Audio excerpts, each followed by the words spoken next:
Well, it seems that my assumption that this wheel was out of sync, yeah, the R wheel was out of sync, may have been incorrect because I watched the clock as it approached 12 o'clock and I found that this rack was down and the hammer was down. In other words, it had fallen at about 11 o'clock and it hadn't been picked up. Now it's 12:15, the classic time for the clock to jam because the hammer is on the snail. I'll move this out of the way, the hand. Now you can see that the snail is really jammed, but it may be that the spring is not strong enough, and as a consequence it's not lifting the rack as it should do when it's down here at 11 o'clock. There's not enough impulsion to get the flywheel, which is now running, to spin, and so as a consequence the pallet here won't lift the rack. It is all due to whether or not this flywheel here will spin. If it doesn't spin, if it doesn't start spinning, it won't actually pick the rack up. And sometimes it seems to have a mind of its own. It won't spin. And if it doesn't, the only way you can make it spin is by giving it a little flick. And then it'll work, and it'll work perhaps for several times. See, now it's working. Yep, I gave that a spin. Why did it work? I don't know. Maybe it's because the spring hasn't got enough impulsion to get it going. Now it's lifted the hammer clear, right? And I can now start the clock again, which I have done, with the pendulum is now swinging, so that the movement, the time movement, is no longer jammed, and it will this hand will be able to move.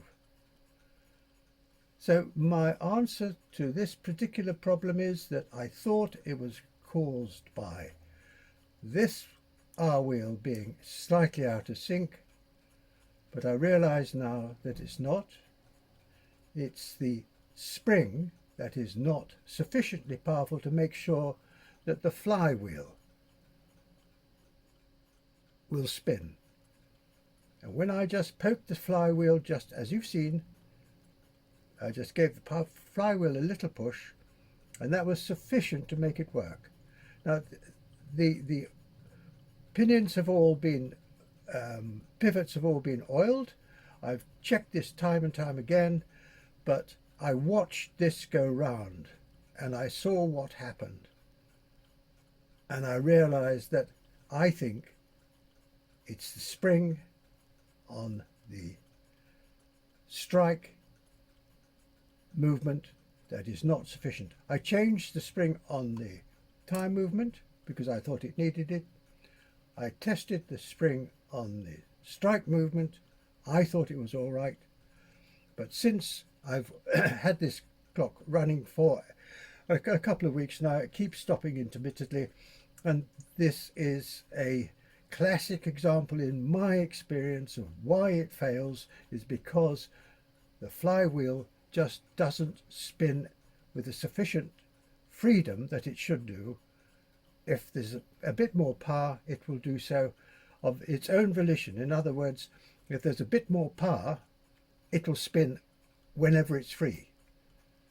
If there's not enough power, it doesn't spin until you give it a little push. and that's what's happened in this case. So I'm going to take the clock to pieces. I'm going to change the spring in here for a new one. I hope I'll get the right spring, not too powerful, not too strong. I'll reassemble it, and then we'll see how it goes from there.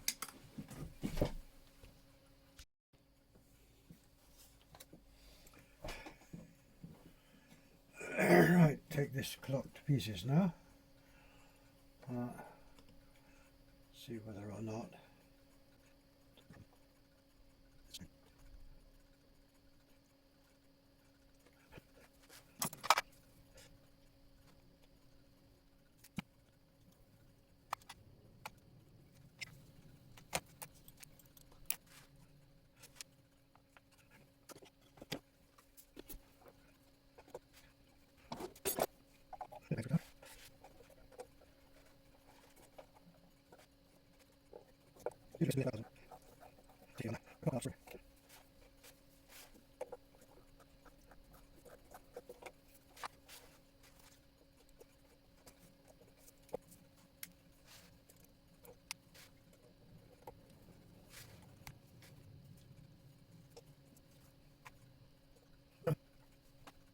there's doors, I'll be locked. On the screen, so I'll leave it there. You can see that there. There you go. There we go. Anyway, don't wait till I go back. You're not.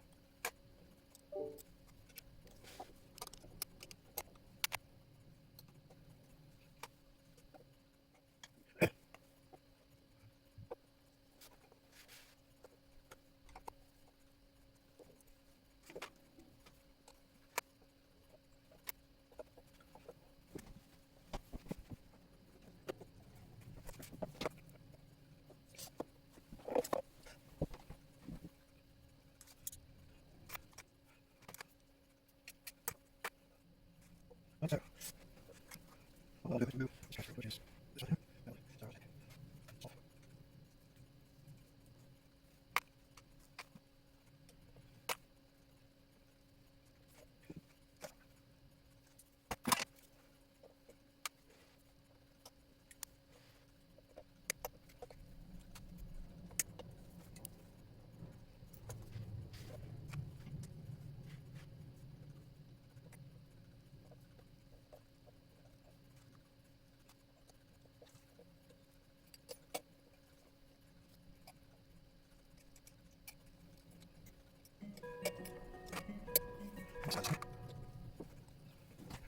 So I'll take it off.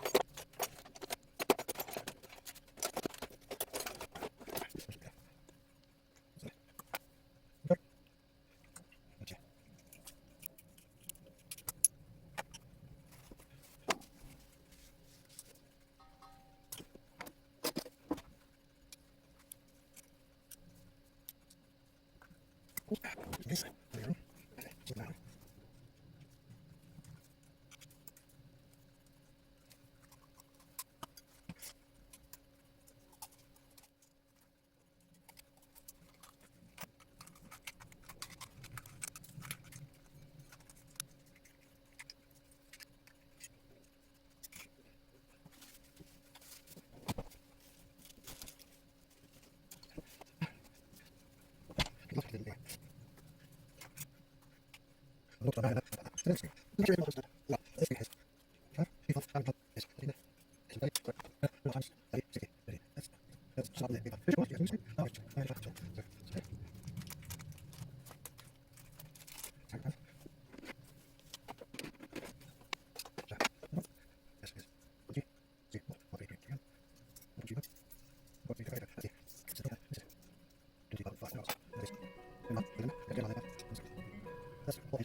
And we'll see if the clock works with the new spring. So I'm going to put this lot away now.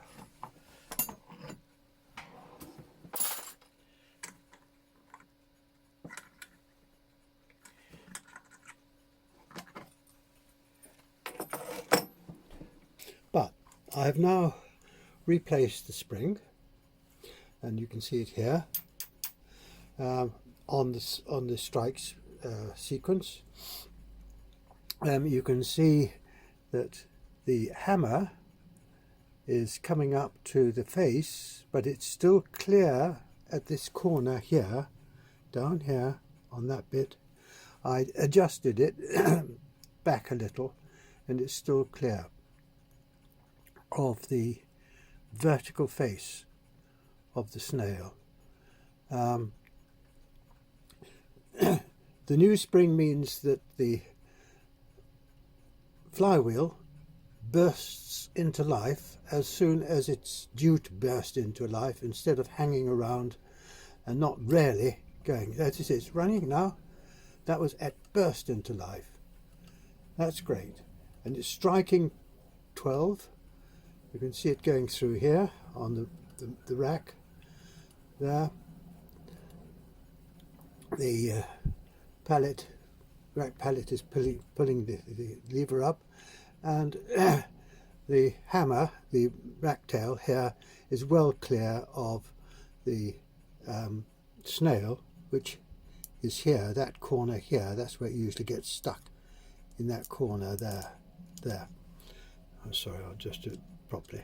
There, that corner, that's where it usually gets stuck, the hammer, the face of the hammer. So I adjusted this wheel here, the R wheel, because there's no pin on it, no pin mark on it, so that it was just at noon, it was just the hammer, the rack tail was just clear of that vertical face. And I put a new spring in the strike movement, and you saw that it really went absolutely hell for leather. The flywheel took off and it was really running, and the whole thing is working well. So my problem on this was that I don't think it was this wheel was slightly out. It might have been, but I don't think so, but I've corrected that. But the real problem was the fact that there wasn't enough impulsion in that spring, this one here, to be able to pick this wheel up, this flywheel, at any time. And it may run for 5 days, it may run for 6 days, but by the time it gets to the 7th or the 8th day, it's a bit tired, and when it's got to pick all this lot up from a standing start, and this is quite heavy when it's right down, and it's got the rack pallet there, yeah, has to pick it up and start on this, and that is a weight. All that lot is a weight, and it's much heavier having it having the pallet up at this end than it is down at this end. And if this weight is just a little bit too much, then the flywheel just says, oh, to hell with this, I'm not doing it. And sometimes you can see it when it's on test, and you give it a little flick and away it goes. And so that's the indication, in my view, that if you've got to flick the flywheel to make it going from time to time, then the ruddy spring's flat. It's not working properly. There's not enough impulsion.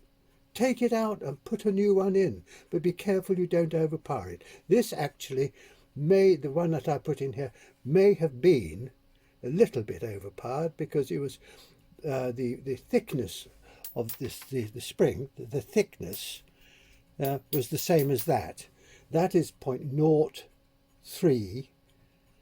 I've got that right? Yeah, 0.03 of a millimetre. This is again 0.03 of a millimetre. But actually the spring in this, I made it a little bit thinner than this one. This was, I think, is 20.5, and the one I put in was 20 millimeters wide, and it could have taken 20.5. So it didn't have quite the same power as it may have. It didn't have the same power as perhaps it should have had, but I don't believe it needed it, and I have just illustrated that it didn't need it. So if your clock stops at 12, then there's a good possibility that either it's this little rat tail here which is binding against the face here, so that rat tail at the bottom of it, the hammer end, is binding against that and it's stopping it, or the spring on the strike movement isn't strong enough to pick up at 12 o'clock or 11 o'clock, could be at 11 o'clock, and get the flywheel spinning, because this weight is so much more than just having this little one there to give one flip. It's got to pick up 12 flips, and that's too much, and it won't work. And then it'll stop, and usually it'll stop because if that rat tail binds against that face, it stops the minute hand from moving around, and it'll just stop the clock. If it happens at another time, then when it's clear of this, it just won't strike. That's not a big problem. So I think the right thing to do, if it's not striking properly, put a new spring in spite of what some purists will say you should never do that. And they will actually argue, oh well, if it doesn't strike, then wind it twice. But that's not the point. By that time, this hammer may be jammed against that face, and the only way you can get it free is either by turning it upside down and it may free, or by replacing the spring, taking it out and replacing the spring. So there we are. I'm happy with it, and it's still working away very happily now. I'm very confident that this can go back in the clock case, which is just over here, there, sitting, waiting for it to be replaced.